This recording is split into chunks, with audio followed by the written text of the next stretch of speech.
बिस्मिल्लाहिर्रहमानिर्रहीम। मेरा एक भतीजा सी, उसका नाम सी शाहिद। उन्हें एक मोटरसाइकिल लिया।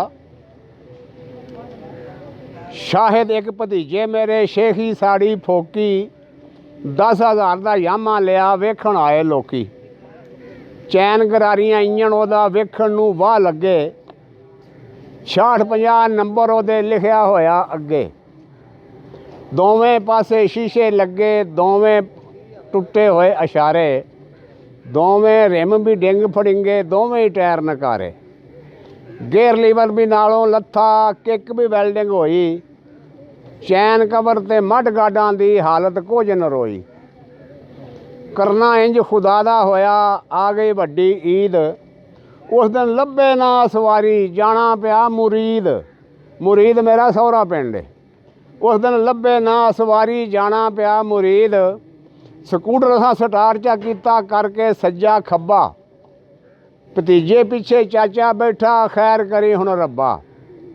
थोड़ी दूर गए तो यकदम बंद हुई वो गड्डी। टापा खोल के छेती छेती पाना चाबी कड्डी। खोल पलग ते साफ चा कीता, कस्या फिर दोबारे। मारी किक स्टार्ट ना होया, सारे कीते चारे।